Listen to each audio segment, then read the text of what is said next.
Hindi ako pinanganak para matakot sa mga katulad mo. Bakit mo yan ginagawa? Hindi na para malaman mo ang sagot dyan. Binabalaan na kita. Huwag mo kong kinakalaban dahil hindi mo alam kung ano ang mga kaya kong gawin. Mag-ingat ka na lang. Baka sa susunod kahit pagluhod mo sa harapan ko, hindi mo na magawa. Isang beses lang ako nagbabanta. Dahil matapos nito, malalaman mo kung sinong kinakalaban mo. Habang tumatanda ang mga tao, nakakasalamuha ng iba't ibang klase ng ugali. Mayroong mabilis makita ang tunay na ugali at motibo, ngunit meron namang mga taong hindi mo inaasahan na gumagawa na pala ng masama sa'yo. Dahil lang sa sila ang itinuturing mong isa sa malapit mong kaibigan at tanging kakampi sa lahat. Dahil sa nangyari sa tiyahin ni Anika, natuklasan niya rin ang isang lihim na kay habang panahon na palang kumukulong sa kaluluwang puno ng galit at inggit. Magagawa niya kayang palayain ang taong sumasailalim sa itim na kapangyarihan o pare-pareho silang magiging bilanggo ng dilim. Salamat naman at ligtas ka sa biyahe mo, Anika. Nakausap ko ang tatay mo. Ang akala ko nga hindi ka natutuloy rito. Sinasabihan ko kasi siya na kausapin ka para sana malinawan ka sa gusto mong gawin. Ang kaso, ang sabi niya sa akin na nagdesisyon ka na raw na magpunta rito. Nahihiya na tuloy ako. Baka isipin ng mga magulang mo na dumadagdag pa ako sa pabigat sa buhay ninyo. Para naman pong ibang tao kayo, tiya. Alam naman po ng tatang na malaki ang utang na loob ko sa inyo. Kayo po ang nagpaaral sa akin. Tapos lahat ng pangangailangan sa bahay namin nun, kayo talaga ang tumutulong. Kaya ano po ba naman tong ginagawa ko? Gusto ko naman kayong tulungan. Dapat nga po nung isang araw pa ako pupunta rito eh. Ang kaso lang nagkaroon ng problema sa trabaho ko. Pero okay na po ngayon. Work from home naman ako, kaya makakasama mo ko rito sa bahay. Pero kapag hindi mo na kaya, sabihin mo lang ako ha. Pwede ka namang umuwi sa inyo kung sakali man. O kaya kung lilipat ka ng bahay, hindi rin naman kita masisisi kung sakali man. Ang hirap ba namang alagaan ang gaya ko? Kaya nga ako iniwan ng asawa ko eh. Mabuti na lang at wala kaming anak. Kundi baka kawawa rin ang bata. Hindi ko maaalagaan. Ano po ba kasing nangyari sa inyo? Nagpatingin na po ba kayo sa doktor? Dati po ang naaalala ko, namamanas lang palagi ang kaliwang binti nyo. Tapos kapag naninigas, hindi kayo kaagad nakakapaglakad. Hindi ko naman po akalain na magiging ganyan na yan kalala. Kasing taba na ng katawan ng bata yung binti nyo. Tapos nangingitim pa ang paan nyo. Nag-aalala po ako, baka kung ano na yung nangyayari sa inyo. Naku, ilang beses ko na yung ginawa. Inoperahan pa nga ito nung una. Kasi may bukol to, 2. Matapos ang operasyon, wala nang nangyari, mas lalo lang lumala. May iniinom akong gamot, ang mahal nga lang. Kaso wala rin namang nangyayari. Hinayaan ko na lang, kaysa naman makaaksaya pa sa pera. Ang hirap pa naman ngayon. Lalo na at ako na lang ang bubuhay sa sarili ko. Saka maayos pa naman ako kahit na paano. Tingnan mo nga nakakalakad pa naman ako. Hindi nga lang ganun kaayos pero nakakagalaw pa rin ako sa bahay. Hindi po ba sumasakit? Mabuti po nakakalakad pa kayo. Iniisip ko pa lang, alam kong hirap na po kayo dyan sa pinagdaraanan nyo. Hindi ko naman alam na ganyan na yan. Kahit sina Papa, hindi rin siguro alam yan. Tinatago nyo naman kasi sa amin ang nangyayari sa'yo. Sumasakit siya kung minsan, lalo kapag malamig o kaya kapag nasasobrahan ako sa ginagawa ko. Ayoko rin naman ipaalam sa inyo, Alam ko lahat kayo ganyan ang reaksyon sa'yo. Kilala mo ko, Anika. Ayokong nakakaabala sa ibang tao, kaya hanggat kaya ko, titiisin ko. Hay, naku naman talaga, tita. Sige po pala, magpahinga na muna kayo dyan. Nandito naman na po ako eh. Hindi na kayo mahihirapan magkikilos sa bahay. Kapag may kailangan kayong iutos sa akin, sabihan niyo lang ako. Nakakahiya talaga sa'yo, Anika. Ang bait mong bata ka. Ang swerte talaga ng mga magulang mo dahil may anak sila na katulad mo. Nang bola pa talaga. Bumabawi lang po ako sa mga naitulong niyo sa akin. Hindi ko naman po maaabot ang pangarap kong makapagtapos sa pag-aaral kung hindi niyo po ako tinulungan eh. Utang na loob ko po ito sa inyo. Kahit po sabihin yung hindi ko naman yun dapat bayaran, iba pa rin po talaga kapag naiisip ko ang mga sakripisyo niyo sa akin. Tapos may sakit pa kayo noon, pero talagang todo bigay kayo kapag kailangan ko. Oo na, sige na. Magpahinga ka na rin ha. Ang haba ng binyahe mo, mapuntahan lang ako. Diyan ka sa kabilang kwarto, maayos na yan. May lamesa din dyan na paglalagyan mo ng laptop mo para kapag nagtatrabaho ka. Hindi ko lang masyadong nalinis ha, dahil hindi ako makakilos ng maayos. Okay lang po yan. Maayos nga po eh. Mas magulo pa po ang kwarto ko sa bahay. Bago pumasok sa loob ng kwarto si Anika, inalalayan niya ang tiyahin niya papasok sa loob ng kwarto nito. Kahit na hindi ipahalata ng dalaga, kapansin-pansin na naaawa siya sa kinahantungan ng tiyahin niya. Isang modelo noon si Soledad at ang isa sa ipinagmamalaki niyang magandang parte ng katawan niya ay ang mga binti niya. Ngunit ngayon, wala na ang ganda nito dahil nahahaluan na ng nakakatakot na itsura. Nais ni Anika na habang nagtatrabaho siya, nag-iipon siya ng pera para muling maipatingin ang kalagayan ng kanyang tiyahin. Kinabukasan, maagang nagising si Anika para sana maghanda ng makakain nila. Tita, bakit wala pong laman ng ref nyo? Wala talaga yon. Tubig lang ay nilalagay ko doon. Buti nga nakabukas yan ngayon. Po? Paano naman ang pagkain nyo? Wala man lang po ba kayong iniluluto? Mag-isa lang ako sa bahay. Kaya kung ano na lang pwedeng mabili sa tindahan, yun ang kinakain ko. Minsan may mga kapitbahay na nagbibigay sa akin ng pagkain. Pero hindi naman ako umaasa sa kanila. Hayaan mo, mamaya magpapabili ako ng mga karne. Nakalimutan kong magpabili kahapon eh. Hindi ko na kasi naasikaso dahil inayos ko itong bahay.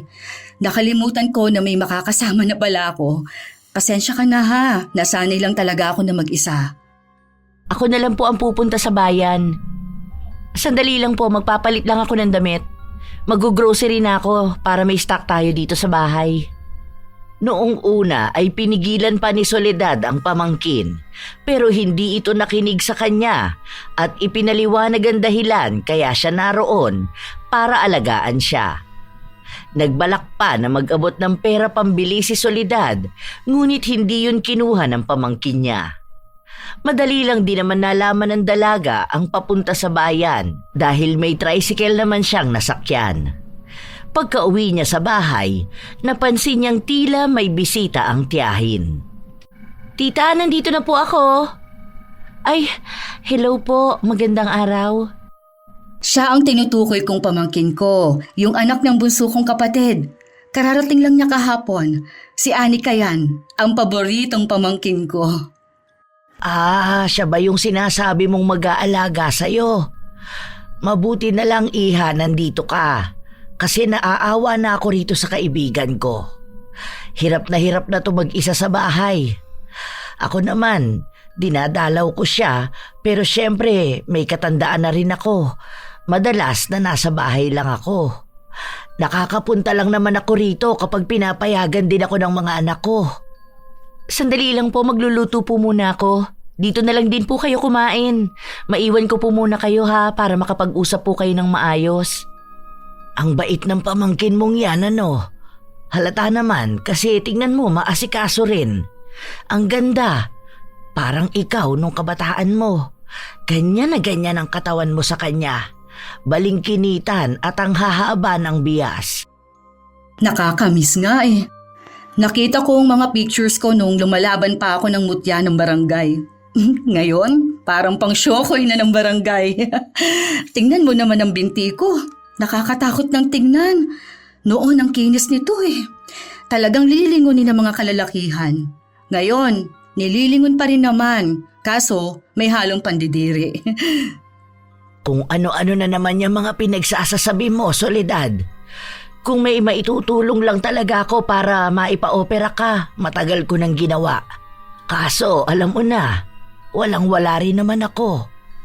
Kahit ang mga anak ko nga, hindi na nakakapagbigay sa akin. May mga pamilya na kasi sila eh. Wala na yon, saka matanda na rin naman ako. Hinihintay ko na lang kung kailan ba ang kamatayan ko.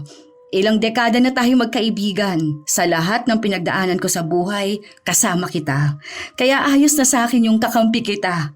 Hindi mo na kailangang isipin ng pera sa operasyon ko dahil wala na rin naman akong balak magpa-opera. Naririnig ni Anika ang usapan ng dalawa. Doon niya lang napagtanto na naririnig na niya ang kwento ng tiyahin niya tungkol sa matalik nitong kaibigan na si Segunda. Pero ngayon niya lang ito nakilala. Pansin niya naman na mabait nga ito dahil isa rin ito sa nag-aalaga sa kanyang tiyahin. Mabilis na lumipas ang mga araw. Nagiging komportable naman si Anika sa bahay ng kanyang tiyahin. May mga araw na silang dalawa lang ang nasa bahay. Minsan naman ay bigla na lang dumarating si Segunda. Sanay na rin si Anika sa ganon, kaya nagpapasobra siya ng nilulutong pagkain. Magtatrabaho ka na ba? Mamaya pa po ako, panggabi po ako ngayon eh. Nagbago yung schedule, 1 buwan po akong night shift. Dapat pala natutulog ka ng hapon para hindi ka antukin. Panay ka pagbabantay sa akin eh. Hayaan mo ako, kaya ko naman ng ibang gawaing bahay. Hindi ako sanay na inaalagaan ako ng ganito. Isipin mo rin ang sarili mo. Hindi ka nagpunta rito para maging katulong lang talaga. Normal na pag-aalaga lang naman po ang ginagawa ko. Saka po, natutulog naman din ako. 8 hours duty lang naman po eh. Bago ako matulog, nagluluto na ako para paggising natin kinabukasan, iinitin ko na lang po. Doon pa lang sa amin eh, sanay na po ako sa ganito. Minsan nga sa ingay ng mga tao doon, hindi na ako nakakatulog talaga. Hindi katulad dito na nakakapagpahinga talaga ako. Hindi ka ba nahihirapan sa ginagawa mong pag-aalaga sa akin? Hindi naman po. Oo nga po pala, malapit lang po ba ang bahay ng kaibigan nyo? Matagal na po ba kayong magkaibigan?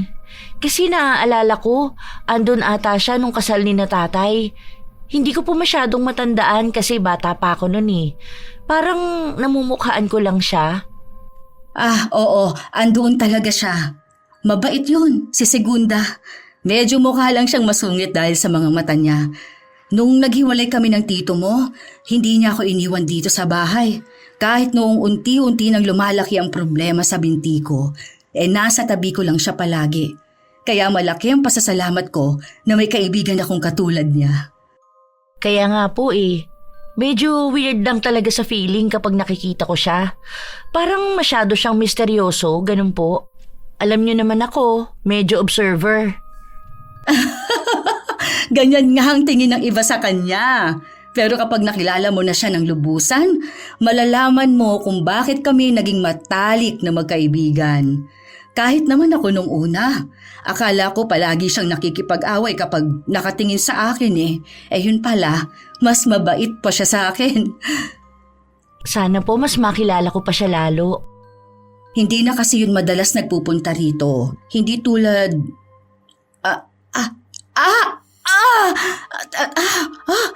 Teka lang, ang sakit ng binti ko. Kumikirot. Aray ko. Ay, Diyos ko po. Ano pong nangyayari sa inyo, tita? Naku, umupo muna po kayo. Baka po nabigla kayo.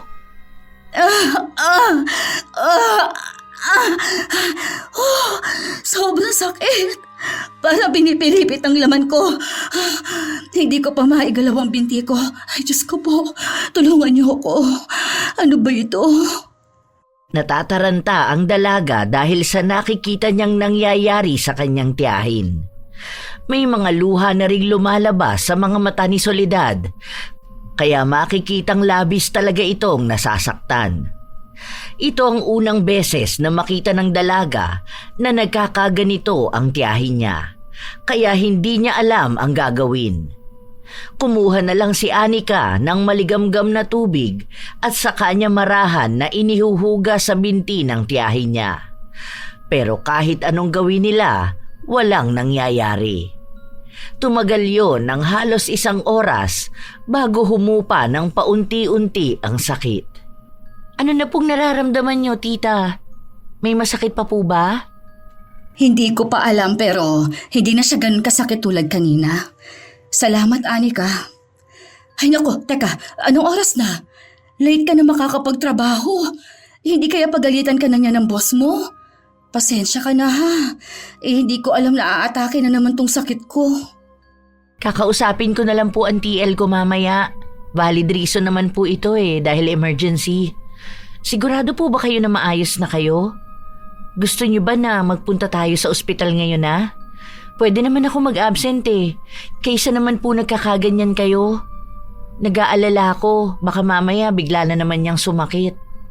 Hindi na, hayaan mo na to. Wala rin namang magagawa ang mga doktor. Hindi nga nila malaman kung anong sakit ko Iba-iba ang sinasabi nila. Tapos wala naman din silang maibigay na tamang gamot. Kaya wala rin akong aasahan sa kanila. Magtrabaho ka na lang. Baka ako pang maging dahilan para mawalan ka ng trabaho. Ganyan po ba talaga ang nararamdaman niyo? Paano kung mag-isa lang kayo sa bahay? Anong ginagawa niyo? Minsan nga mas malala pa ang sakit na nararamdaman ko. Parang gusto ko na nga mamatay kapag ganun nakasakit. Alam mo yung hanggang sa singit ko naninigas yung laman? Minsan inaabot lang naman ng ilang minuto. Kapag ganun, medyo kaya ko pa. Pero kapag ganito na umaabot ng ilang oras, umiiyak na lang ako at nagdarasal. Yun lang naman ang kaya kong kapitan sa ngayon Walang ibang mababaka sa mukha ng dalaga kundi ang awa. Noong narinig niyang sumisigaw sa sakit ang tiyahin, naiisip niya ang ilang mga araw na mag-isa lang si Soledad na nagdurusa sa loob ng bahay. Nang makapagtrabaho na ang dalaga, pinagalitan siya dahil sa ilang oras siyang late. Kahit na nasa trabaho si Anika, hindi niya maibigay ang buong atensyon sa kanyang ginagawa dahil labis siyang nag-aalala sa kanyang tiyahin.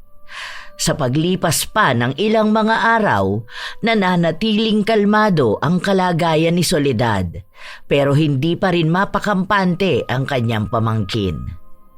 Sure po ba kayo na ayos lang kayo? Saglit lang naman po ako sa bayan. Magwi-withdraw lang ako tapos grocery. Dadaan na rin ako sa butika para bumili ng pain reliever kung sakali man na sumakit na naman po ang binti nyo. At least meron kayong pwedeng inumin. Wala man lang po kasing kahit na anong gamot dito. Oo, ayos lang ako. Ikaw talagang bata ka. Panay ka pag-aalala sa akin. Minsan nga subukan mo rin gumala para malibang ka. Hindi yung palagi ka lang nasa bahay at kasama ako. Huwag mo akong masyadong pagkagastusan Mag-ipon ka na lang. Huwag na yung gamot-gamot na yan. Aksaya lang yan sa pera. Paano naman po ako makakagala kung iniisip ko po kayo? Ayos na po ako. Sanay din naman po ako na palagi lang ako nasa bahay. Ayoko po sa maraming tao o kaya maglakad-lakad sa labas. Ipapahinga ko na lang yun. Isa pa po, baka mamaya sumumpong na naman yung sakit na nararamdaman nyo tapos wala ako rito. O, sino mag-aasikaso sa inyo? Sanay na ako sa ganito. Ikaw ang intindihin mo ang sarili mo. Matagal lang ganito ang nararamdaman ko.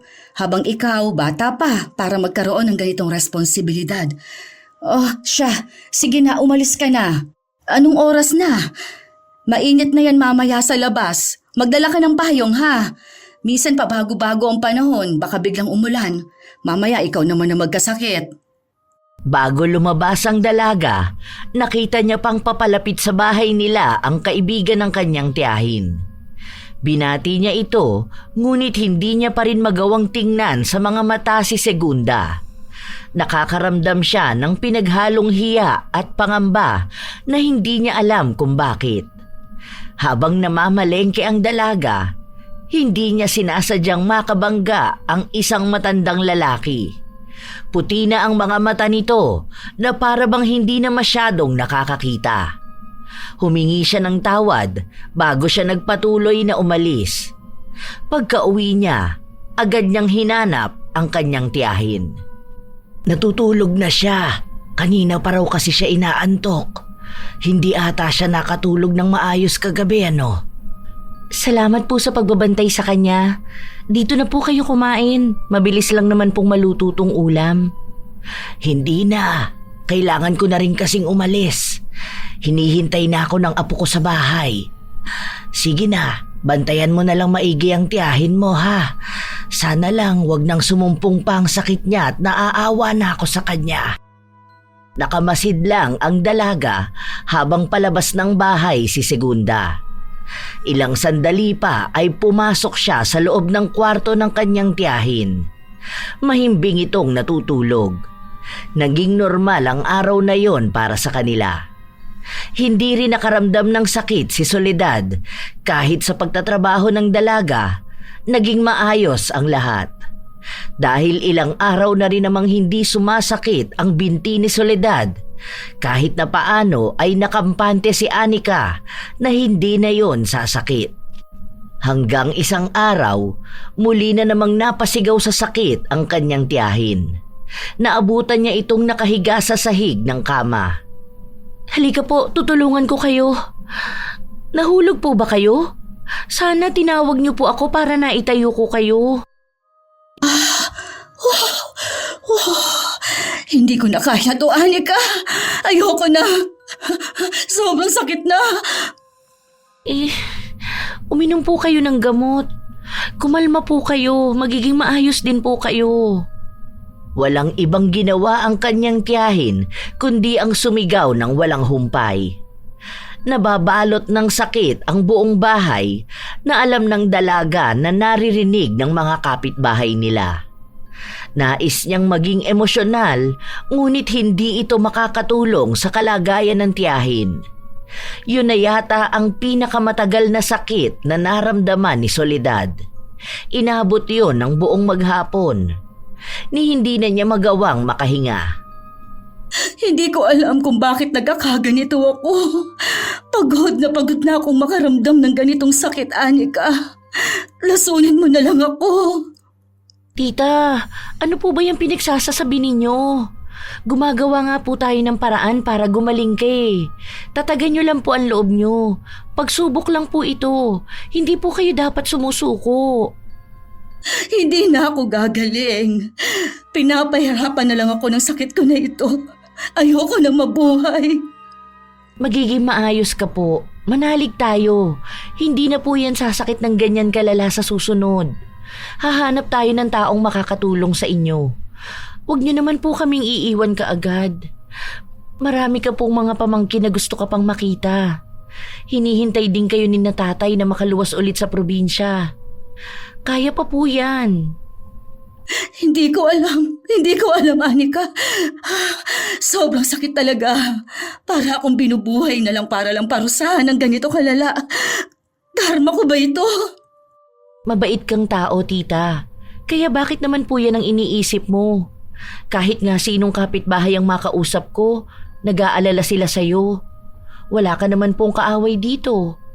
Hayaan niyo po, tumatanggap ako ng ibang project para lang makaipon ako. Dadalhin ko kayo sa pinakamagaling na doktor. Pilit na pinapalakas ni Anika ang loob ng kanyang tiyahin. Kahit na alam niya at ramdam niyang hirap na nga ito sa kanyang pinagdaraanan. Nang humupa ang sakit na nararamdaman ni Soledad, pinatulog na siya ng pamangkin. Tumawag din ang dalaga sa kanyang mga magulang para ipaabot ang balitang nangyayari. Wala rin naman sa kanila ang makaluwas dahil wala silang sapat na pera at may mga inaalagaan din silang mga apo. Sinubukan din ni Anika na humingi ng tulong pinansyal sa mga sikat na personalidad na nag-aalok ng tulong. Pero alam niyang matatagalan pa bago may mag-abot sa kanila ng simpatya. Kaya ginagawa na lang niya ang lahat para lang makapag-ipon. 3 araw pa ang lumipas, naging maayos na naman si Soledad. Patuloy na umaalalay ang pamangkin niya. Day off mo ngayon, di ba? Ayaw mo ba magpunta sa MOA? Ano naman pong gagawin ko doon? Magpapagod lang po ako. Magdala ka lang kaya. O doon sa isang kainan na parang Japanese style ba yon? May nakita akong post nung anak ng kapitbahay natin. Galing sila doon. Maganda raw at masarap ang pagkain. Mahilig ka sa ganon, di ba? Sige na, libangin mo ang sarili mo. Minsan mo lang naman yung gagawin eh. Wala naman po akong kasama. Kung sasama po kayo, tara, pumunta tayo ngayon. Libre ko naman kahit anong pagkain ang gusto nyo. Nako, ayoko nga sa ganyan. Masyadong matao. Tapos, magiging pabigat lang ako sa'yo. Nakakahiya. Mamaya makita ng mga tao na mukhang halimaw ang kasama mo. Tingnan mo nga, mas lalong lumalaki tong binti ko. Ang bigat na. Kahit paglalakad, hirap na ako. Pansin ko nga po, kada sasakit yan lumalaki. Iniisip ko nga po na baka yung paglaki niya ng dahilan kaya sinasabi nyo na parang pinipilipit ang laman nyo. Ayan dapat ang ipa-check up. Alam mo ba, mas napapadalas nga ito ngayon. Sa loob ng buwan na to, 4 na beses ako nakaramdam ng sakit. Samantalang noon, 1 beses lang kada buwan. Ang unang beses kitang nakita na namimilipit sa sakit, nung bagong dating ako. Kailan ba yun? Friday po yun eh. Tapos itong last na nangyari sa'yo, 3 days ago. Friday din. Hindi kaya to dahil tag-ulan na at malamig? Hindi pa naman po ganun kalamig eh. Sa kabibihira lang umulan. Sobrang tirik nga ng araw nung Friday eh. So, wala pong kinalaman sa lamig yan. Kung sa kinakain nyo naman po, puro gulay naman po kayo. Iniiwas ko na nga ang paggamit ng mga pampalasa eh. Kung sa asin, konti lang inilalagay ko. Anong dahilan? Bakit bigla na lang yang sumasakit? Grabe ang nangyayari sa akin, no? Pati ikaw, grabe na rin tuloy ang pag-adjust. Kumakain ka na rin ng walang lasang pagkain. Hiyang-hiya na ako lalo sa ginagawa mo. Wala naman pong problema sa akin. Kasi ako, pwede ko naman pong ihiwalay ang luto. Ang inaalala ko po, ang dahilan kung bakit sumasakit ang binti nyo at mas lalong lumalaki. Kahit ako, kapag inaalalayan ko kayo at binubuhat ko ang binti nyo, mabigat po eh. Mas mabigat nga ngayon. Kung wala ka rito, malamang hindi na ako makakatayo sa higaan ko. Kaya maraming salamat talaga, Anika. At sorry ha, masyadong pabigat ang tita mo. Hayaan mo, kapag namatay ako, hindi ka na mahihirapan. Si tita, ayan na naman. Hindi ka pa po mamamatay. Tara po, kain na tayo. May binili akong prutas. Nabasa ko na maganda yon para sa inyo. Habang kumakain ang dalawa, dumating naman si Segunda. Naghain ng pagkain ng dalaga pero tumanggi itong kumain. Naghintay lang siya sa sala hanggang sa matapos ang dalawa. Bago naglinis sa kusina, inalalayan muna ng dalaga ang tiyahin niya para puntahan ang kaibigan nito. Sure po ba kayo na hindi na kayo kakain? Ano po bang gusto nyo? Tinapay po ba? May peanut butter po dyan palaman. Ipaghahanda ko po kayo. Hindi na, iha. Kakakain ko lang sa bahay at bawal sa akin ng ganyan. Salamat na lang. Kumusta ka naman ba, Soledad? Narinig ko ang balita Nitong nakaraang araw daw, nagsisisigaw ka dahil sa sakit. Hindi kita napuntahan kaagad, nagkasakit din kasi ako. Oo, halos magmakaawa na nga ako kay Anika na lasunin na lang ako para matigil na itong paghihirap ko. Hindi ko kasi talaga kinakaya na. Kung alam mo lang ang nararamdaman ko, sobrang lala. Diyos ko, maghunos dili ka naman sa mga desisyon at sa mga pinagsasasabi mo sa pamangkin mo. Gusto mo pang magkasala si Anika. Mabuti na lang at hindi niya sinusunod ang inuutos mo sa kanya. Hindi po talaga dahil ayoko rin namang gawin yun. Naiintindihan ko po si tita kasi hindi naman na rin siya nakakapag-isip ng maayos nun dahil nga po nahihirapan siya sa nangyayari sa nararamdaman niya. Pero nang napakalma ko na po siya, nalaman niya rin na hindi tama ang sinabi niya. Mabuti na lang may matalino kang pamangkin. Nako, sa susunod huwag isipin niyang mga ganyan ha. Paano naman ako kung wala ka na? Mas matanda ako sa'yo. Dapat ako ang mas mauuna. Pati ba naman dito, makikipagkarera ka pa? Nasa edad pa ba yan? Tingnan mo na nga lang ang kalagayan ko. Hindi ko alam kung sa susunod na makakaramdam ako ng sakit, yun na rin pala ang huling buhay ko.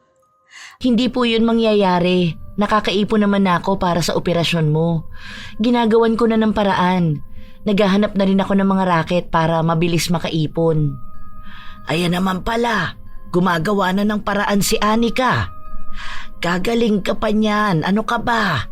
Basta, huwag kang susuko kahit na ano mangyari ha. Hindi yan ang solidad na nakilala ko. Palaban ang kaibigan ko.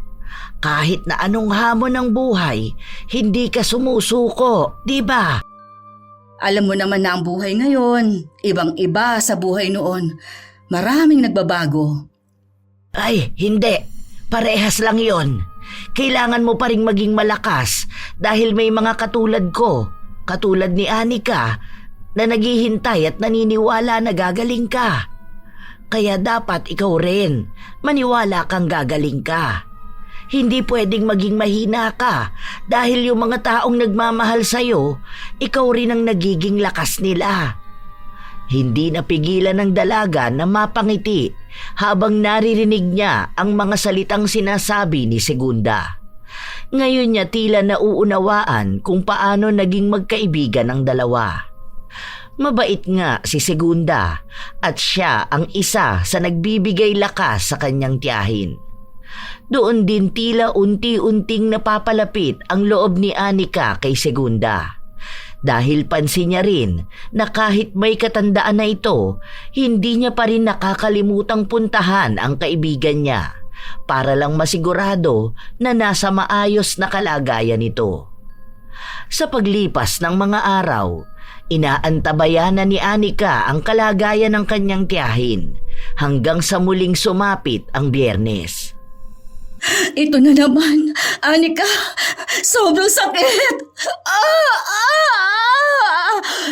Huminga lang po kayo ng malalim.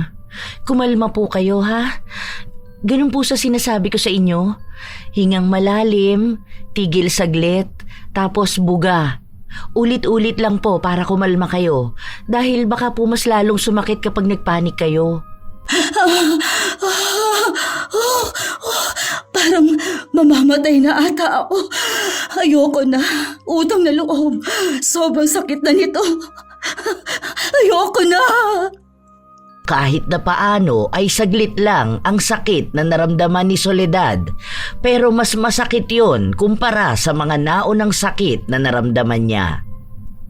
Hindi ko alam kung bakit ako pinarurusahan ng ganito. Hanggang kailan ako magtitiis? Pagod na ako, Anika. Sa totoo lang, kapag ganito ang nangyayari sa akin, nararamdaman ko lalo na nagiging pabigat na ako sa'yo. Hirap na hirap ka na alagaan ako. Kung naging maayos lang sana ang kalagayan ko, hindi sana ganito, di ba? Iwan mo na lang kaya ako. Tita naman, bakit naman po kita iiwan? Magkasama tayo. Pinangako ko sa'yo na aalagaan at sasamahan kita. Hindi ka pabigat. Kahit na kailan, hindi ko naisip na nahihirapan akong alagaan ka.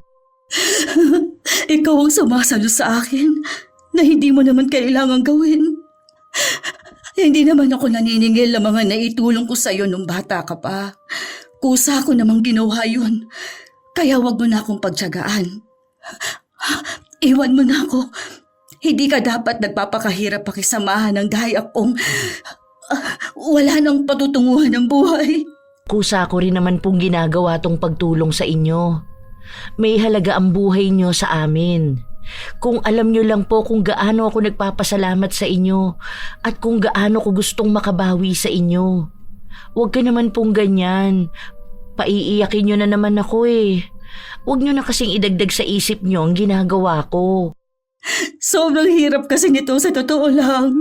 Hindi ako sanay na may ibang tao na nahihirapan dahil lang sa nahihirapan ako. Kaya hindi naman kita sisisihin kung talagang aalis ka. Kasi naiintindihan kita. Walang kayang magtraga sa tulad kung may bitbit yatang sumpa. Huwag niyo na hong problemahin to ha. Hindi ka pabigat para sa akin. Magagawan ko ng paraan tong lahat. Babalik ka sa dati. At kung sakali man na hindi na talaga, o kaya dito na ako sa bahay abutan, gusto kong ikaw ang magmamana nitong bahay. Ha? Ingatan mo to dahil pamana pa sa akin ito ng itay.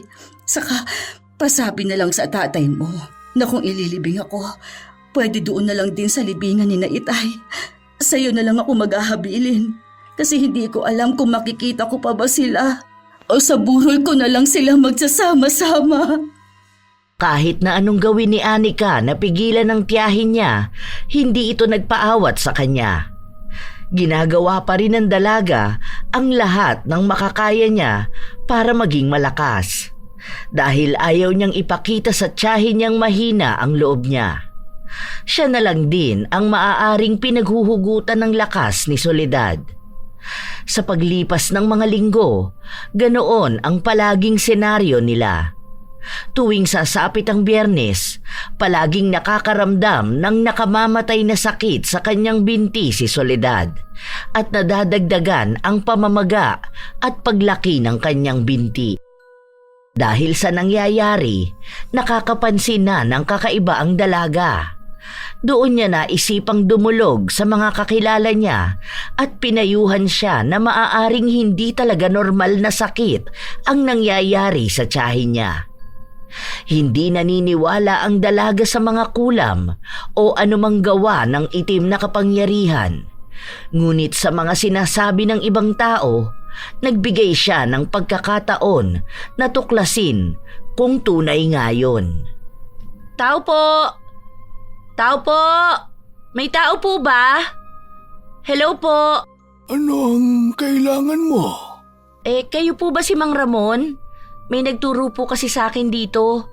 Ang sabi, manggagamot daw po kayo. Para pong nakita ko na kayo.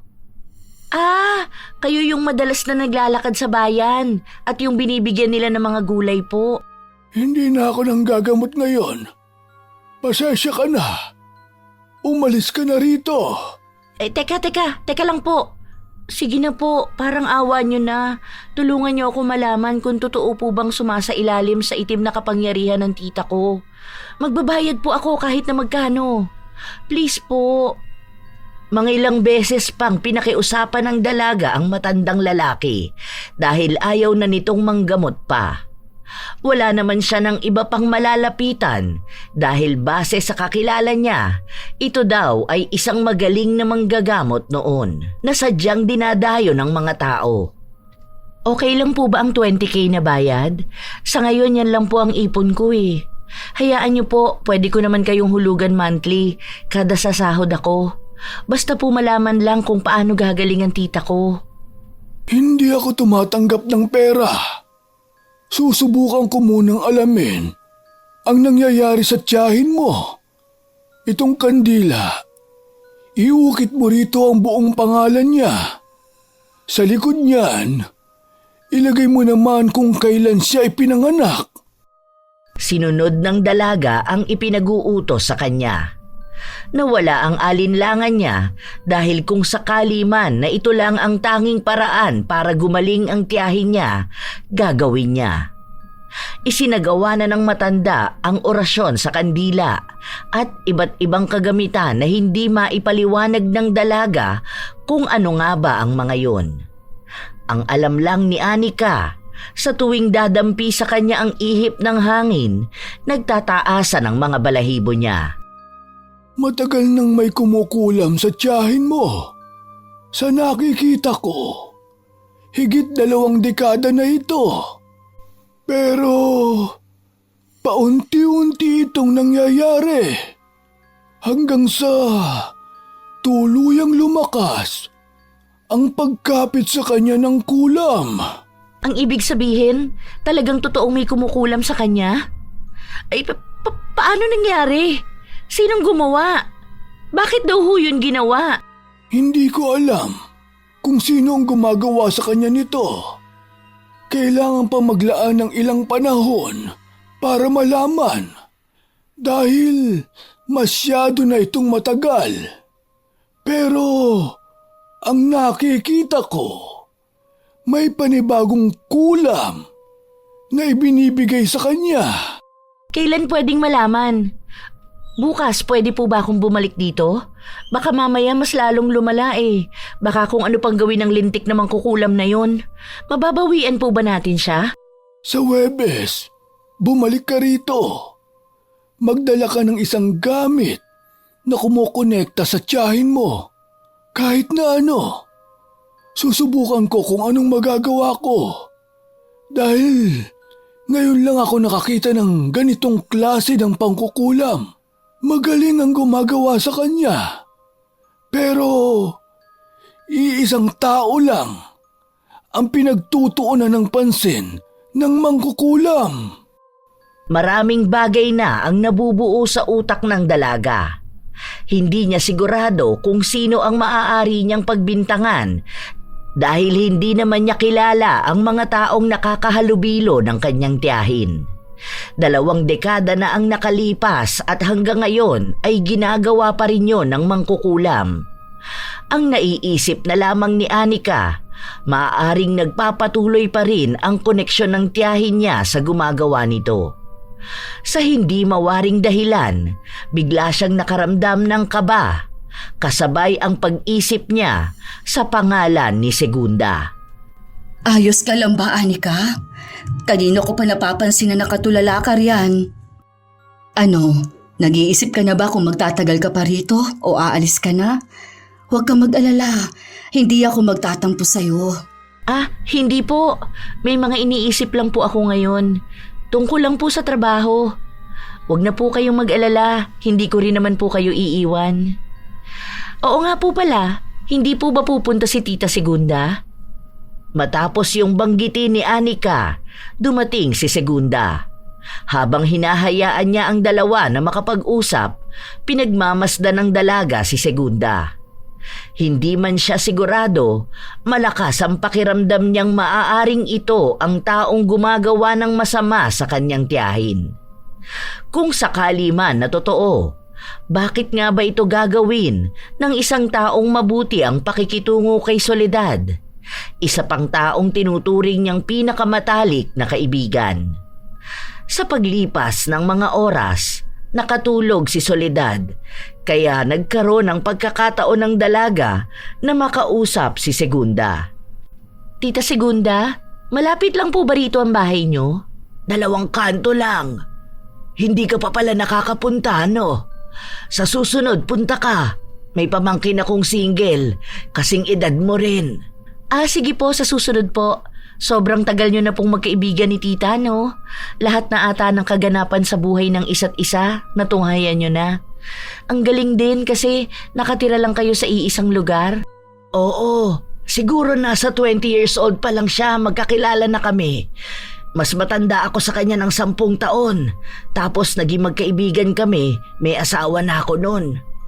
Unang asawa ko yon, tapos siya ang naging sandigan ko noong naghiwalay kami. Ang bait niyang tita mo, sobrang ganda pa kaya sikat siya dito sa amin. Hindi ko nga alam bakit niya pinatulan yung dati niyang asawa eh. Si Tito Tantan po, mabait naman din po yun. Kaso baka lang hindi kaya ang pressure sa panay pag-push ni Tita na umalis. Noon pong magkasama kayo, ano pong tingin niyo kay Tita? I mean, may nakakaaway kaya siya noon? Ay, yan ang kahit na minsan hindi nangyari. Ako ang pinakapalaaway kasi ang daming tao na nang-aabuso sa kabaitan niyang tiyahin mo. Tingnan mo, hanggang ngayon nga sobrang bait. Wala po kayong nakilala na may malaking galit sa kanya? Like magiging dahilan para ipakulam siya? Kulam? May napanood lang po kasi ako. Ewan ko, nababaliw na rin po siguro ko kakaisip. Panay ako overthink eh.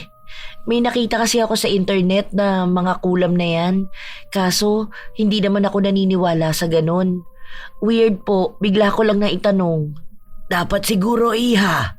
Bawasan mo ang kapapanood mo ng mga ganyan. Kung ano-ano na lang ang naiisip mo. Sige na, uuwi na ako. May kailangan pa akong gawin. Huwag na po muna. Pwede naman kayong matulog dito sa amin. Anong oras na po oh? Makulimlim pa ang langit. Ay hindi, kailangan ko makauwi. Hindi ako sanay matulog sa bahay ng ibang tao. Bahay po ng kaibigan nyo ng ilang dekada. Hindi kayo sanay matulog? Bahay ng ibang tao? Ibang tao ang tita ko para sa inyo? Kailangan ako ng mga apo ko. Doon na tila ba nabuhay ang pagdududa ni Anika. Habang naglalakad palayo si Segunda, nakatitig lang sa kanya ang dalaga. Ilang sandali pa, lumingon ito sa kanya. Nababalot ng misteryo si Segunda, bagay na ayaw palampasin ni Anika. Magaling siyang kumilatis ng isang tao, kaya alam niyang may kung anong kakaiba sa kaibigan ng kanyang tiyahin. Kung tunay man ang hinala niya, nais niyang malaman ang tunay na dahilan kung bakit nga ba yun nagawa ni Segunda. Inilihim din ng dalaga ang tungkol sa pagdulog niya sa manggagamot dahil alam niyang hindi sasang-ayon ang tiyahin sa ganong pamamaraan. Isang gabi, habang abala ang dalaga sa kanyang trabaho, narinig niyang muli ang malakas na sigaw ng kanyang tiyahin. Agad siyang napatakbo papunta sa kwarto nito. Hala tita, ano pong nangyayari sa inyo? Wag mong hawakan, sobrang sakit. Mas masakit to ngayon. Dahil umaabot na hanggang sa singit ko ang sakit. Hindi humupa ang pagsigaw ni Soledad sa sakit. Hanggang sa kinabukasan ay ganun pa rin. Hindi katulad ng mga naunang pinagdaanan niya na matapos ang mahabang oras ay babalik na sa normal ang nararamdaman niya. Ngunit ngayon, mas malala na. Mangilang beses na rin siyang nagmakaawa sa pamangkin niyang tapusin na lang ang paghihirap niya, pero ayaw ni Anika. Alam niyang may ginagawa na naman ang taong kumukulam sa kanyang tiyahin. Ilang araw ang lumipas, walang nagbabago. Hindi na aalis ang sakit ni Soledad at ilang beses na rin kinausap ng dalaga ang albularyo. Sinasabi lang sa kanya na maaaring pinapalakas ng mangkukulam ang ginagawa niya dahil nararamdaman nitong may ginagawa na silang pangontra. Pinagsabihan din siya ni Mang Ramon na mag-ingat. Dahil sa oras na malaman ng mangkukulam ang ginagawa niya, maaaring isa siya sa bawian nito. Tita, kumain na po muna kayo. Pakiramdam ko sa sabog na ang binti ko sa sobrang sakit. Bakit ba ganito, Anika? Hanggang kailan ba ako pahihirapan ng ganito? Gusto ko nang magpahinga. Ayoko na. Huwag po kayong mag-alala, tita. Malapit na kayong gumaling. Malapit na akong gumaling. Alam mo ba na ilang araw na akong ganito? Hindi na ito gagaling pa. Mas tatanggapin ko pang mamatay na lang ako kaysa mabuhay bit-bit ang paghihirap na ito. Maniwala po kayo, tita. Lahat ng nararamdaman niyong yan, ibabalik natin yan sa taong may gawa sa'yo. Pinapangako ko po sa'yo, magbabayad siya sa ginagawa niyang masama sa'yo. Hindi napansin ni Anika na habang nagsasalita siya, pumasok sa loob ng kwarto si Segunda. Hindi niya rin naman inaasahan na dadalaw ito dahil ilang araw na rin siyang hindi nagpapakita. Soledad, ano nang nangyayari sa'yo? Nakarating sa akin ang balita. Kahapon ko pa nga sana gustong pumunta rito eh. Hindi na magtatagal ang buhay ko. Hindi ko na talaga kaya itong nangyayari sa akin. Magiging maayos ka rin. Huwag kang mawala ng pag-asa ha. Manalig ka, gagaling ka. Halika, magdasal tayo. Tama po, tita. Manalig lang po kayo. Hindi po tayo pababayaan ng may kapal. Naniniwala po ako na gagaling kayo at ang taong may sala sa nangyayari sa inyo, mukhang siya naman ang dapat na magdasal sa kadilimang sinasapian niya dahil malapit na siyang balikan ng kasalanan niya. Matalim ang mga mata ni Segunda habang nagsasalita si Anika. Mukhang pareho lang silang nagpapakiramdaman sa mga nangyayari. Hindi iniwan ni Anika ang tiyahin niya. kasama ang hinihinala niyang mangkukulam. Kahit nautusan siya ni Segunda, naging matigas siya. Dahil iniisip ni Anika na kapag iniwan niya ang tiyahin niya, maaaring may gawing masama na naman si Segunda. Ayaw niyang magpatalo sa kakayahan nito. Habang lumilipas ang oras, hindi napapakali ang matanda dahil bawat galaw niya ay nakamasid ang dalaga. Makalipas ang maghapon, doon na lang nagpaalam na umalis si Segunda, pero bakas ang pagkairita sa kanya. Ihahatid ko na po kayo sa pinto. Mag-iingat po kayo sa pag-uwi nyo. Hindi ko naman po kayo pwedeng ayain na dito na lang kayo sa bahay matulog kasi po ayaw nyo naman. Anong ginagawa mo? Ginagawa ko? Inaalalayan kayo palabas sa bahay. Kayo po, anong ginagawa nyo? Huwag mo akong paglaruan, bata. Alam kong may ginagawa ka. Hindi na ako para sa hulaan na ganito. Marami nga po akong ginagawa. Katulad na lang ng pagluluto, paglalaba, pagtatrabaho. Depende na lang po kung anong gawain ang tinutukoy nyo.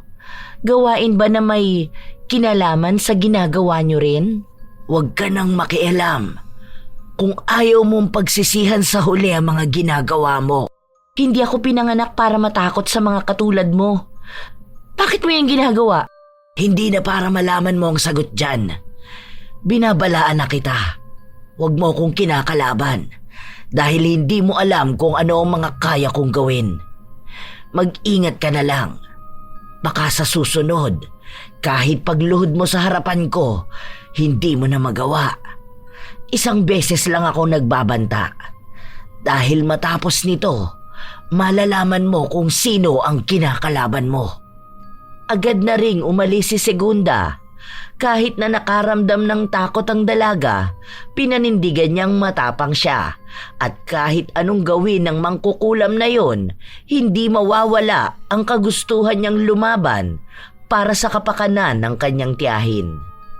Hindi na nawala sa isipan ni Anika ang usapan nilang yon. Ilang linggo ang lumipas, hindi na nagparamdam pa si Segunda. Habang si Soledad naman ay patuloy pa ring nagdurusa sa sakit na hindi nawawala. Mamaya po nandito si Ate Venus. Kasama niya si Emma, yung panganay niyang anak. Bakasyon daw kasi ngayon at nabalitaan po nila yung nangyayari sa'yo. Sana sinabi mong wag na silang mag-aksaya pa ng oras sa akin. Katulad mo, dapat umuwi ka na sa inyo eh. Hindi po ako uuwi hanggat hindi ko natatapos ang ginagawa ko. Yung pinsan mo, sabihan mo na wag nang tumuloy. Sige na, nahihiya na ako sa mga ginagawa ninyo sa akin eh. Ang dami ko nang naiistorbong tao. Wag na, please naman Anika. Kung alam mo lang kung paano ako nakakaramdam ng hiya sa inyo. Kailangan din po kasi na may magbabantay sa inyo. Sa mga susunod na araw po mapapadalas na wala ako rito. May mga inaasikaso po ako, pero hindi ko muna po pwedeng sabihin sa inyo kung ano ang mga yun. Kaya ko namang mag-isa. O kaya si Segunda. Pakikiusapan ko na lang siya. Noong nakaraang punta niya rito, hindi ba ang sabi niya kapag kailangan ko siya, ipatawag lang siya? Sa ngayon, ang kaibigan ko na yon ang kailangan ko. Hindi ko po alam kung pupunta pa yun dito. At wag niyo po sanang mamasamain ang sasabihin ko. Pero hindi niyo na po dapat asahan ng matanda na yon. Hindi niyo siya kaibigan. Siguro po, kayo tunay na kaibigan ng tingin niyo sa kanya. Pero siya, ang dami niyang tinatago sa inyo. Hindi po ibig sabihin na naging mabait siya sa pakikitungo sa inyo ng mahabang panahon. Yun na nga ang tunay niyang ugali. Magaling siyang magtago, kaya hindi niyo nahahalata. Anong sinasabi mo, Anika? Kilala ko na si Segunda. Matagal na kami magkaibigan. Sa lahat ng nangyari sa buhay ko, palagi siyang nasa tabi ko. Bakit? May naging pagtatalo ba kayo nung huling beses siyang nagpunta rito? Kaya ba hindi na siya nagpapakita sa akin? Hindi ko po maipapaliwanag sa ngayon. Kaya naaayos ko na po ang lahat. Kapag natapos ko na po ang mga dapat kong gawin, malalaman niyo po ang ibig kong sabihin. Kahit na pinilit siya ni Soledad, pinilit pa rin ng dalaga na itago ang anumang nalalaman niya. Nang naroon na ang pinsan niya, agad na ring nagtungo si Anika sa bahay ng albularyo na tumutulong sa kanya. Pagpunta niya roon, kapansin-pansin na masama ang pakiramdam ni Mang Ramon.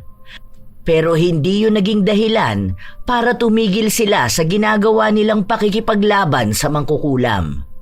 Pero halata pa rin na hirap ang matandang makipaglaban. Sa paglipas pa ng mga araw, hindi pa rin nagpaparamdam si Segunda hanggang sa isang gabi, habang inaasikaso ng dalaga ang kanyang tiyahin, nakaramdam siya ng kakaiba.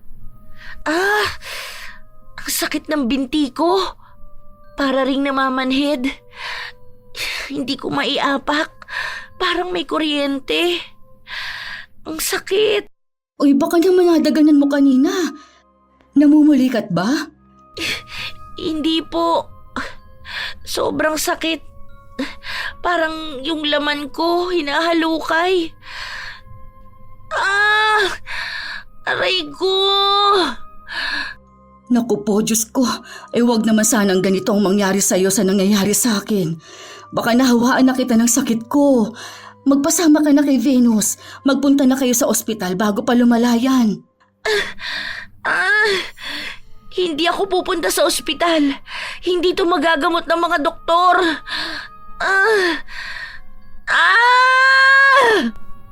Sumabay rin ang sakit ni Soledad sa sakit na nararamdaman ng dalaga. Dahil sa nangyayari, mas lalong nataranta ang mga kasama nila sa bahay. Humingi sila ng tulong sa ibang tao para lang madala ang dalawa sa ospital. Pero patuloy na tumatanggi si Anika. Alam niya na ang nararamdaman niya ay maaaring dulot ng ginagawa sa kanya ni Segunda. Hanggang sa kinabukasan, nanatiling masakit ang binti ng dalaga, ngunit kahit na paano ay nakakalakad na siya. Ano nang nararamdaman mo? Bakit ba kasi ang tigas ng ulo mo? Ayaw mo magpunta sa doktor. Para nga maagapan na yan kaagad eh. Tingnan mo, namamanas na rin ang binti mo. Ganyan na nangyari sa akin. Matapos niyan magkakaroon na ng bukol. At ang masama, umabot pa ng ganito sa akin. Hindi po ito magagamot sa ospital, katulad ng nangyari sa inyo. Dahil hindi po sakit ang nangyayari sa atin. Ilang sandali pa ay dumating si Segunda para bang sinadya niyang dumalaw para makita kung tumatala ba ang kulam na ginawa niya kay Anika. Ngunit baka sa mukha niya, ang galing niyang magpanggap. Diyos ko po! Anong nangyayari sa iyo, Iha? Bakit parang namamanas ang paa mo? May nararamdaman ka ba? Andito ka pala, Segunda. Ay, mabuti naman na padalaw ka. Hindi ko nga alam kung anong nangyayari kay Anika. Baka mamaya nakakahawa pala itong sakit ko. Huwag naman sanang lumalayan katulad sa nangyayari sa akin. Sana nga hindi na. Hindi naman siguro siya magkakaganyan kung wala siyang nagawa. Nagawa? Ang galing mo talaga magpanggap na mabait ka, no? Kaya sa ganyan mo nadaan si tita na inakala niyang tunay kang kaibigan. Anika, ano ba yung pinagsasabi mo? Totoo po ang sinasabi ko, tita. Dahil ang babae na yan ang tunay na may dahilan, kaya ka nagkakaganyan. Kinukulam ka po ng matandang yan. Ano bang pagbibintang yang sinasabi mo, Iha? Anong kulam? Hindi ako naniniwala sa ganyan. Huwag ka na magpanggap. Alam ko na ang sikreto mo. Alam kong may tinatago kang inggit sa kanya simula pa noon. Kaya ka pilit na lumalapit sa kanya noon pa man dahil gusto mo siyang makitang magdusa. At ngayon na alam ko ang ginagawa mo, ako naman ang binabawian mo, hindi ba? Inuunti-unti namin ang albularyo na nilapitan ko na alisin ang kulam, pero masyado kang malakas. Siguro dahil nakasanla na talaga ang kaluluwa mo sa kadiliman. Tumigil ka na, Anika! Hindi totoo yung kulam na yan. Bakit ba ganyan ka magbintang sa kaibigan ko? Kilala ko na siya. Matagal na siyang parte ng buhay ko. Mula pa noon, lahat na nangyayari sa akin, palagi niya akong tinutulungan. Kaya tigilan mo na yan. At bakit hindi mo sinasabi sa akin na lumalapit ka sa albularyo? Ano bang naisip mo at nagpapaniwala ka sa mga ganyan? Masyado na yatang naluto ang utak ng pamangkin mo, Soledad. Hindi ko alam kung bakit sa dami ng taong pagbibintangan niya, ako pa. Ako pa na matalik mong kaibigan. Dahil ikaw lang ang may motibo. Alam ko yon. Hindi ba pinagbantaan mo ko? Nang ipagpatuloy ko ang pakikialam sa ginagawa mo, saka ko to nararamdaman. Ikaw ang may kasalanan. Tigilan mo na ang pagbabait-baitan mo para lang makuha ang loob ni tita. Hindi ka concerned dahil nasasaktan siya. Dahil bawat sigaw niya, alam kong yon ang nagpapasaya sa'yo. Bakit ha? Dahil ba inggit na inggit ka sa kanya noon pa man? Habang siya nagpapakasaya sa buhay niya, ikaw naman nananatili kang malungkot. Akala mo ba hindi ko inalam yon? Iniwan ka ng asawa mo. Hindi totoo na kasama mo ang mga apo mo. Dahil lahat sila walang pakialam sa'yo. Yon ang gusto mong mangyari kay tita. Ang maging mag-isa lang din siya. Pero hindi nangyari dahil may tumutulong sa kanya at may mga nagmamahal pa. Pero ikaw, isa kang matandang malungkot sa buhay. Tumigil ka! Wala kang karapatang sabihin sa akin yan dahil hindi mo alam ang pinagdaanan ko sa buhay. Pinagdaanan? Ano bang klase yan para umabot ka sa punto na ganyanin ng tita ko?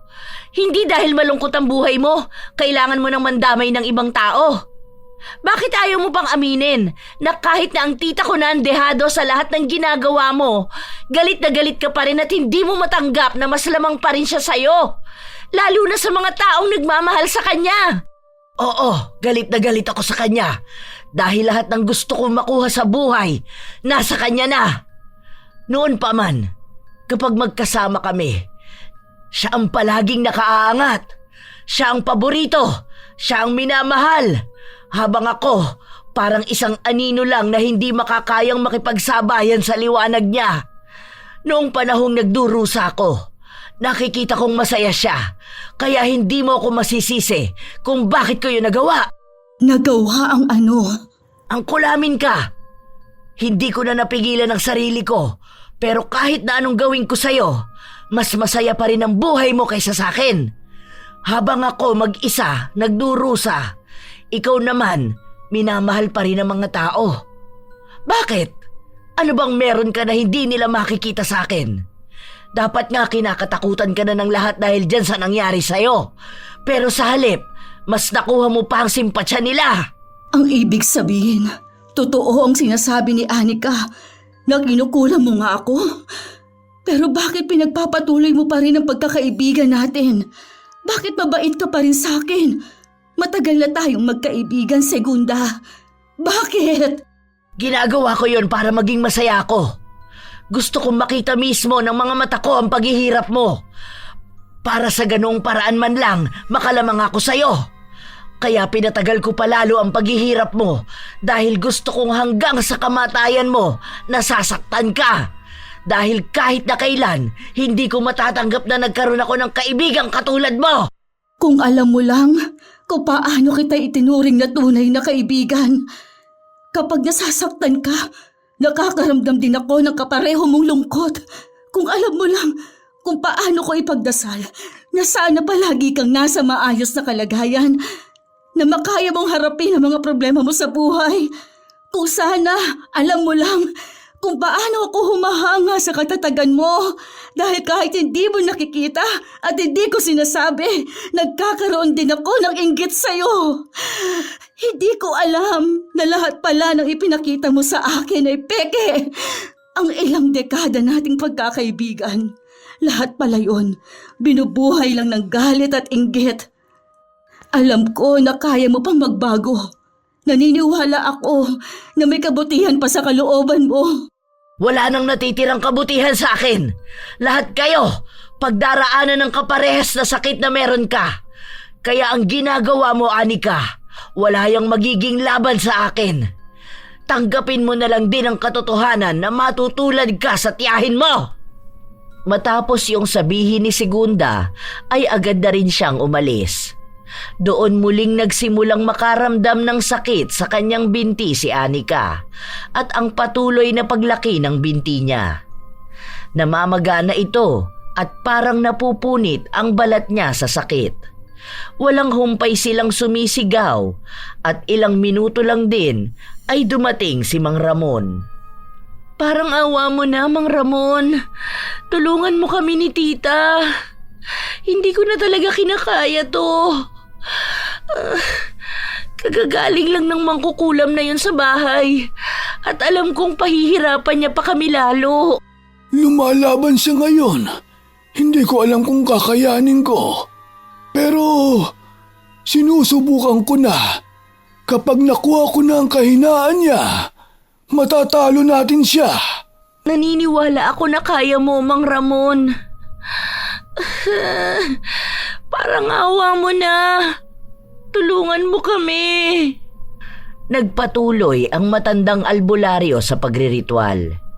Nababaka sa mukha niya ang hirap na pinagdaraanan niya dahil maging siya ay nakakaramdam ng sakit katulad sa nararamdaman ng magtiyahin.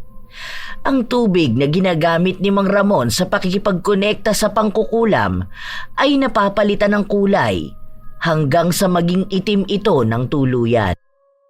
Inabot yon ng ilang oras bago sila nakaramdam ng kaginhawaan. Doon lang sila tila nakahinga ng maayos. Bumagsak sa sahig sina Anika at Mang Ramon. Ano na pong nangyari? Nagawa ko siyang matalo. Sa totoo lang, sa dami kong nakasagupang mangkukulam, siya ang pinakamalakas. Buong buhay niya, inalay niya sa galit. Hindi ko akalain na kakayanin ko siya. Dahil kung hindi ko siya magagawang matalo, mamamatay tayong tatlo. Salamat po, Mang Ramon. Ano nang mangyayari kay Tita ngayon? Mawawala na ba ang sakit niya? Mahabang panahon pa ang gugugulin bago mawala yan. Hindi ganun kadali. Dahil ilang dekada niyang bitbit yan. Paunti-unti. Pero hindi na siya magiging katulad noon.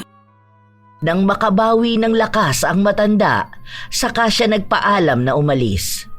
Nais pa siyang bayaran ni Anika pero hindi ito tinanggap ni Mang Ramon.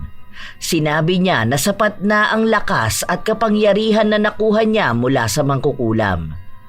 Ang pagkapanalo niya mula sa labanan nila ni Segunda ay isang parte na tutulong sa kanya para maging mas magaling pang manggagamot. Hindi naman yun maunawaan ni Anika, kaya muli na lang siyang nagpasalamat sa naging malaking tulong sa kanya ni Mang Ramon para lahat sila ay makalaya sa sumpa na dala ng inggit. Ano na pong nararamdaman niyo ngayon, Tita? Maayos na ang binti ko, hindi na siya masakit. Pero hindi ko pa rin siya mabuhat dahil ang bigat. Salamat nga pala sa ginawa mo para sa akin, Anika. Hindi pa kita pinaniwalaan. Tapos nadamay ka pa. Paano kung hindi tayo nanalo laban kay Segunda? Ano nang kahantungan ng buhay mo? Bata ka pa. Marami ka pang pangarap na nais abutin. Ang isa sa pangarap na naabot ko ngayon ay ang maalis ang sakit na pinagdaraanan niyo ng mahabang panahon. Malaya na po kayo. Gagawa na lang po natin ang paraan ng binti niyo. Ano na ang mangyayari sa kaibigan ko? Ayos lang ba siya? Ang sabi ni Mang Ramon, pwede na po natin yan ipa-opera. Matapos po nun, pwede na po kayong makalakad ulit. Paunti-unti po, maibabalik din ang dati niyong sigla. Bakit po parang malungkot kayo? Ang sabi ni Mang Ramon, hindi niya alam kung anong babalik kay Segunda, pero alam niyang may malupit itong matatamo. Dahil yun daw ang unang beses na babalikan siya ng kulam. Bakit po ba iniisip niyo pa rin ang babae na yun? Hindi po ba dapat nagagalit kayo sa kanya dahil ilang taon niya kayong pinahirapan? Hindi ako makaramdam ng galit sa kanya. Sa halip ay naaawa ako. Ang dami niyang pinagdaanan sa buhay. Oo, pinahihirapan niya ako. Pero hindi ba't mas pinahihirapan niya ang sarili niya? Hindi siya makawala sa sarili niyang galit. Binago siya ng sarili niyang kamalian. Alam mo, iyon ang pinakamahirap takasan sa lahat. Dahil hindi niya alam na sarili niya na mismo ang kinasusuklaman niya nang hindi niya namamalayan. Hindi lang ako ang trinaydor niya, pati ang sarili niya. Nauunawaan ni Anika ang mga salitang yon at alam niya na kahit na anong mangyari, mananatili pa ring mabait ang tiyahin niya. Mahirap talagang tanggapin na ang kaibigan niya mismo ang taong may pakana kung bakit siya nahirapan ng mahabang panahon. Malalim ang pinagsamahan nila kahit na hindi totoo ang pinapakita ni Segunda. Paghilom ng katawan at damdamin ang kailangang gawin ni Soledad. At sa mga panahong nasa proseso siya ng paghilom, ipinangako ng dalaga na palagi niyang sasamahan ang tiyahin. Sa paglipas ng mga araw, naging maayos ang kalagayan ni Soledad. May pagkakataon na hinihintay niyang bumisita ang kaibigan niya. Pinaopera na rin nila ang bukol sa binti ni Soledad, kaya bumalik sa normal ang binti niya. Inabisuhan sila ng doktor na maaaring abutin yun ng 2 taon pa bago tuluyang maging maayos ang paglalakad niya. Dumating ang araw na silang 2 na lang ulit ang nasa bahay. Dama ang maraming pagbabago. Gusto niyo po ba ng gatas, tita? Mamaya na lang bago ako matulog. Ang lalim naman po yata ng iniisip niyo. Kanina ko pa napapansin na nakatulala kayo dyan sa bintana. Huwag niyo po sabihin na hinihintay niyo na naman ang kaibigan niyo. Hindi na po yun magpapakita at hindi na po natin alam kung ano bang nangyayari sa kanya. Isipin niyo na lang po na isa na lang siyang multo ng nakaraan niyo. Hindi ako mapakali eh. Hindi ko maalis sa utak ko kung ano ng kalagayan niya. Naaawa ako sa kanya kasi naaalala ko noong mga panahon na siya lang ang kasama ko. Kahit na hindi ko alam kung tunay ang pagtulong niya sa akin, pero minsan ko rin siyang naging lakas. Gusto niyo po ba siyang puntahan bukas? Sasamahan ko po kayo. Kahit na ayaw ng dalaga na magkitang muli ang tiyahin niya at ang dati nitong kaibigan, mas pinili niya pa rin na pagbigyan si Soledad. Hindi niya naman talaga maiiwas na isipin ng tiyahin niya ang kaibigan na nakasama niya ng mahabang panahon. Kinabukasan, agad silang umalis para puntahan ang tinutuluyang bahay ni Soledad. Alam yun ni Anika dahil minsan na siyang nanggaling doon, kaya nalaman niya ang estado ng buhay ni Segunda. Ito ba ang bahay ni Segunda?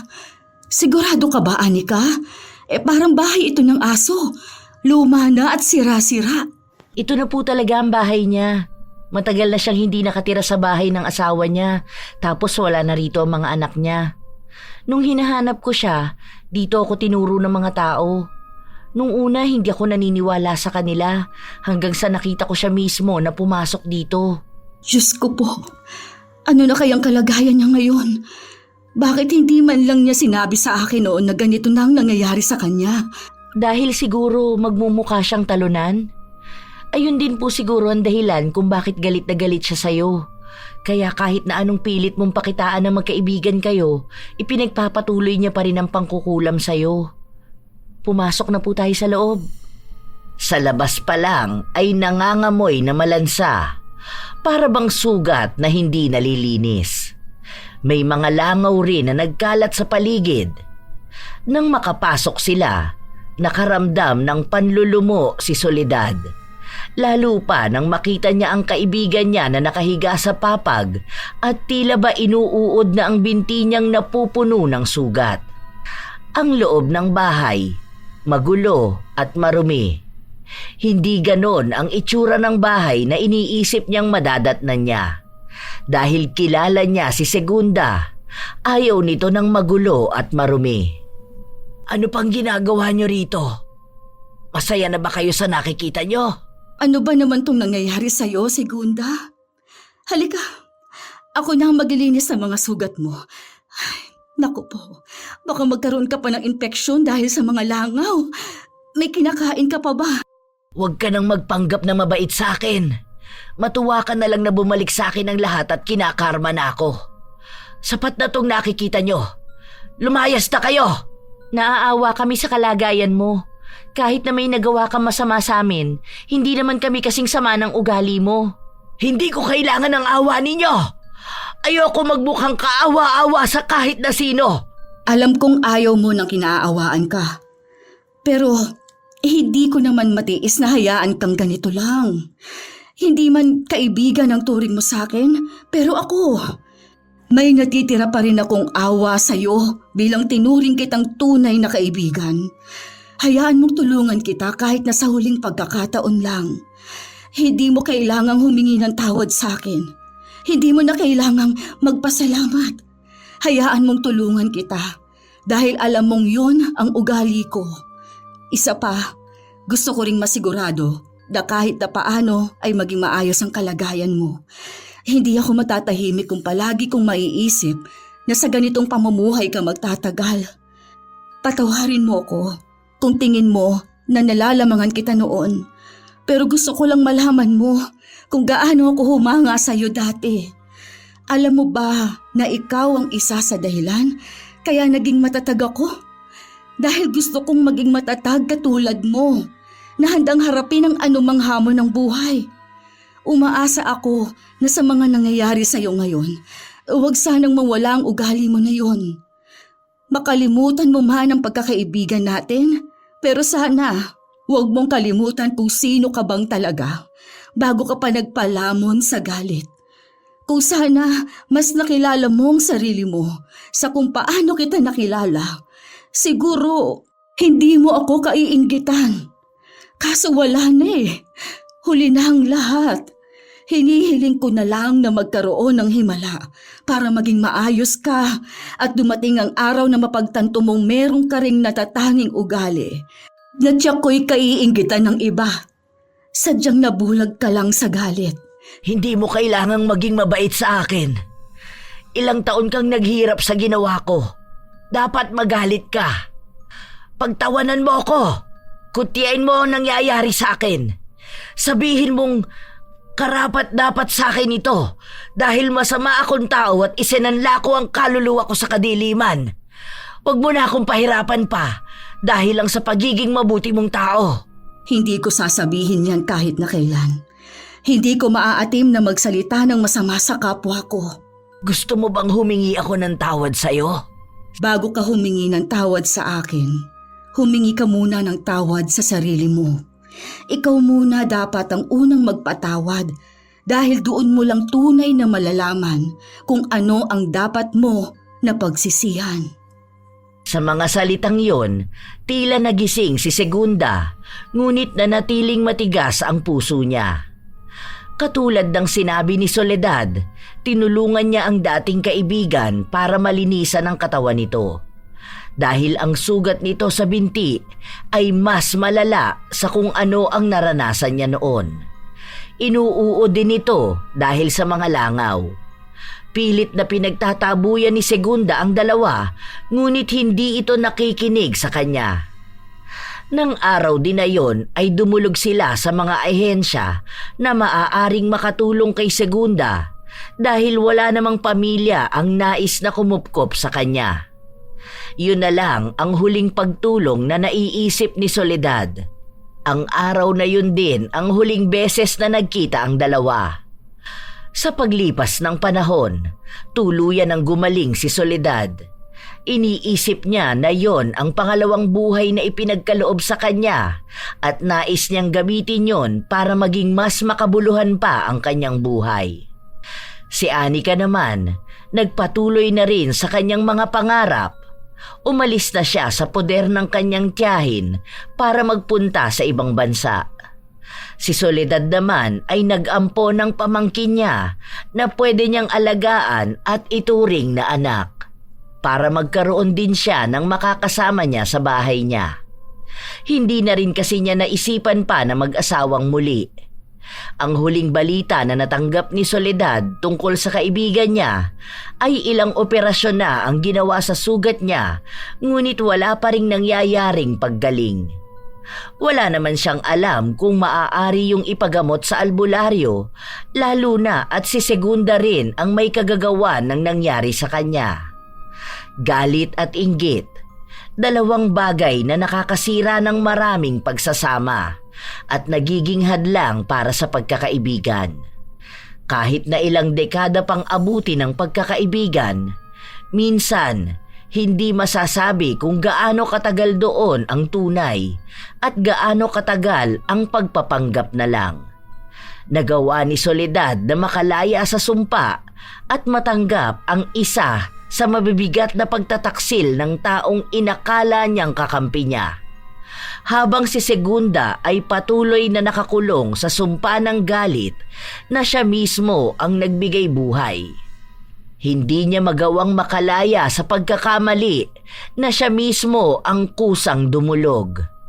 Dahil paano magagawang lumaban sa sumpa kung ang kalaban mismo ay ang sarili niya?